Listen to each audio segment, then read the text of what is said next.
नमस्कार दोस्तों। आज मैं सॉफ्ट पावर और हार्ड पावर के बारे में चर्चा कर रहा हूँ, या उदार शक्ति या उदार राजनीति और कठोर राजनीति या कठोर शक्ति का मैं विश्लेषण कर रहा हूँ। तो मैं आपको बता देना चाहता हूँ कि उदार राजनीति उसे कहते हैं कि जो सबकी बात करे, सबकी विकास की बात करे, सब में अपनापन की बात करे। और उदाहरण के लिए जैसे भारतीय संविधान भी उदार है, क्योंकि ये समानता की बात करती है, सबके विकास की बात करती है, उसके बाद धर्मनिरपेक्षता की बात करती है। अब कठोर राजनीति उसे कहते हैं जो कठोर विचारों को अपनाता, अपने सत्ता पाने के लिए कुछ भी करता है। जैसे मान लिया जाए कि जैसे हिंदुत्व के जो कट्टर समर्थक हैं वो कुछ भी करने के लिए तैयार रहते हैं। उनको सत्ता से मतलब, जैसे दंगा फसाद हो, आक्रोशित भाषण देंगे, उसके बाद एक संप्रदाय को दूसरे संप्रदाय के खिलाफ भड़काएंगे। ये सब कठोर राजनीति की पहचान है। वो चाहे मुस्लिम के कट्टर को, जैसे पाकिस्तान है वो मुस्लिम का कट्टर समर्थक देश है, क्योंकि वहाँ पे मुस्लिमों की सिर्फ बात की जाती है। उनका संविधान भी मुस्लिम है, मुस्लिम धर्म पर आधारित है। वो अल्पसंख्यक वर्ग के खिलाफ समय समय पर दंगा फसाद भी कराते रहते हैं। इस कारण वहाँ के जो संविधान है या वहाँ के लोग जो है वो कठोर शक्ति के प्रतीक है, जबकि भारतीय संविधान ऐसा करने से मना करता है। क्योंकि आप इतना ही नहीं, भारत प्रारंभ से ही सही सुनी उदार देश रहा है। उसका प्रमाण ये है कि यहाँ पे एक से एक खतरनाक मुस्लिम आक्रमणकारी आए, चाहे नादिर शाह हो, चाहे अहमद शाह अब्दाली हो, इस तरह से मुग़ल शासक में औरंगजेब हो, या और इस तरह जो भी शासक आए, वो सबने भारतीयों के साथ कठोरता का व्यवहार किया। चाहे वो कोई भी भारतीय हो, चाहे वो हिंदू हो, मुस्लिम हो, सिख हो, ईसाई हो, बौद्ध हो, जैन हो, सबके साथ कठोरता अपनाया।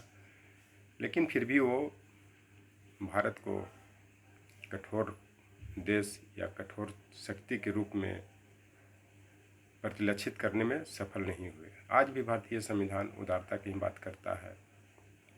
उसका कारण कि भारतीयों में धैर्य और मानसिक ताकत है। धैर्य उसे कहते हैं कि जो बार बार असफलता के बाद भी उसमें लगे रहते हैं और वो अपने मुकाम तक पहुंचते हैं।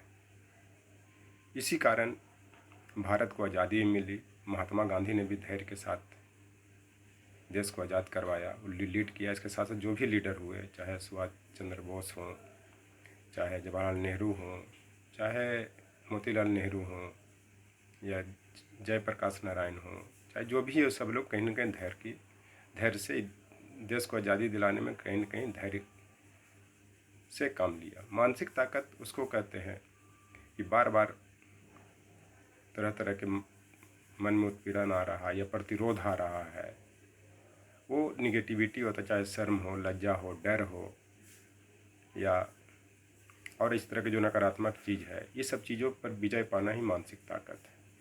वो मानसिक ताकत ही आदमी को मजबूत करता है, उदार राजनीति को भी बढ़ावा देता है। और जिसमें धैर्य और मानसिक ताकत है वो विश्व का सबसे बड़ा विजेता है। तो ये सब बल पर भारत को आज़ादी ही मिली थी। लेकिन आज के परिप्रेक्ष्य में देखिए कि देश में क्या हो रहा है, नहीं हो रहा है, किसी से छिपी हुई बात नहीं है। क्योंकि खास करके जो संवैधानिक वैधानिक पद पर जो लोग बैठे हुए हैं इस देश में, किस तरह की बातें कर रहे हैं अपनी सत्ता पाने के लिए, किसी से छिपी हुई बात नहीं है। अभी जैसे मान लिया जाए कि जो फिलिस्तीन और इजराइल का जो झगड़ा चल रहा है, जहाँ पे फिलिस्तीनियों ने इजरायली लोगों को बंधक बनाया, वहाँ पे जो मिसाइल लगा जिससे बहुत लोग मारे भी गए, उसके जवाब में इसराइल ने भी कड़ा प्रतिक्रिया किया, जिसमें भी कम से कम 250 लोग मारे गए। तो ये सब कहीं ना कहीं कठोर ताकत का प्रतीक है। लेकिन भारत के परिप्रेक्ष्य में ऐसा नहीं होता है, क्योंकि अब भारत का सही सुनी देश के इस में भी देख सकते हैं कि चाहे पार्लियामेंट का अटैक हो 2001 ईस्वी में, चाहे 2008 का मुंबई का अटैक हो, या इसके पहले कारगिल का अटैक हो, या इसके पहले आप चीन युद्ध के भी 1962 का युद्ध देख सकते हैं, 65 का युद्ध देख सकते हैं, 71 का युद्ध देख सकते हैं। उसमें कहीं ना कहीं भारत ने अपनी उदारता का उदारता को दिखाया, चाहे जो भी प्रधानमंत्री रहे हों। और उस उदारता के कारण ही देश को जो विदेशी शासक थे उनकी सहमति भी मिली, और सहमति मिलने के कारण इसमें भारत को भी सफलता मिली। इसमें कहीं न कहीं जो भी देश के जो लीडर थे या इस देश को लीड कर रहे थे, उनमें धैर्य और मानसिक ताकत था, और अभी भी है, जो इस वर्ग के लोग हैं। और उसके कारण ही इनको वैश्विक स्तर पर जनमत ही मिला। कश्मीर भी अगर भारत को मिला तो यही धैर्य, मानसिक ताकत, उदारता के कारण ही मिला। वो अलग बात है कि लोग कुछ मन में आता है वो बोलते हैं कि देश में इस तरह से हो रहा है, जवाहरलाल नेहरू ने बर्बाद किया तो इसने बर्बाद किया। लेकिन सच्चाई ये है कि अगर आज कश्मीर है तो नेहरू जी के उदारता के कारण ही है। और कश्मीर के साथ साथ जूनागढ़ का जो रियासत था, या फिर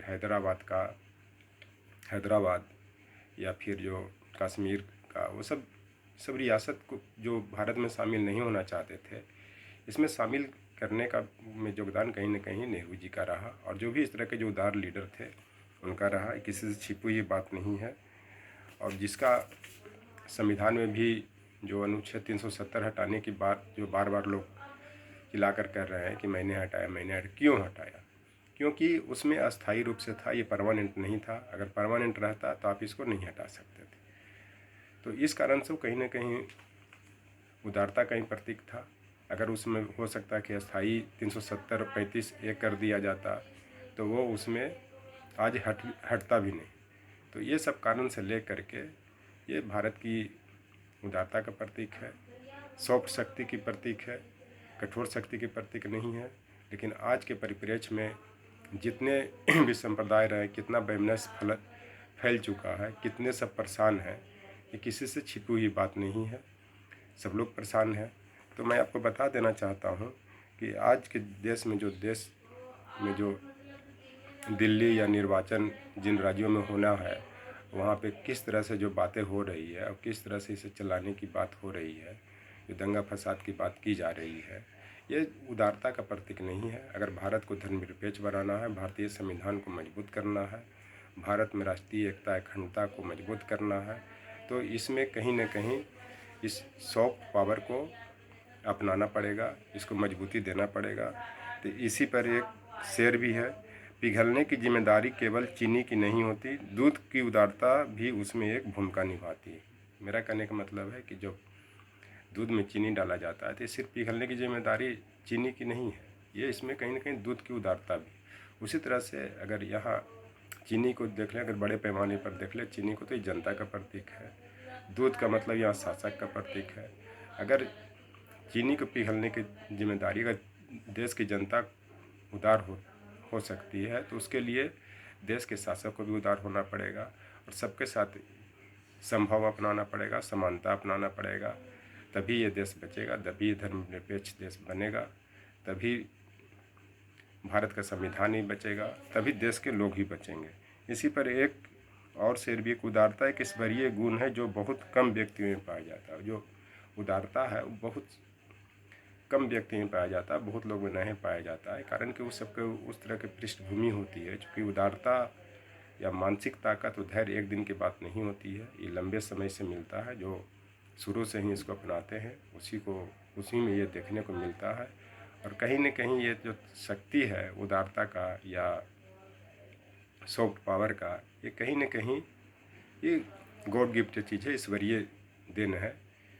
और ये ईश्वरीय देन भारतीयों में लगभग है, सभी लोग में है। चूँकि इसका इतिहास उठा कर देख लीजिए, प्राचीन भारत से लेकर के मध्यकालीन भारत से लेकर के आधुनिक भारत से लेकर के आज तक के भारत में भारतीयों में कहीं न कहीं उदारता है, तभी ये देश विकास की ओर बढ़ रहा है। सांप्रदायिक सौहार्द स्थापित है, यहाँ किसी के बीच कोई भेदभाव नहीं होता है, सब आपस में मिलजुल कर रहना चाहते हैं। लेकिन अपनी सत्ता के लिए, अपने वर्चस्व के लिए लोग दंगा फसाद करवाते हैं, मारपीट करवाते हैं, एक दूसरे के खिलाफ भड़काते हैं ताकि उनकी सत्ता प्राप्त हो। Thank you.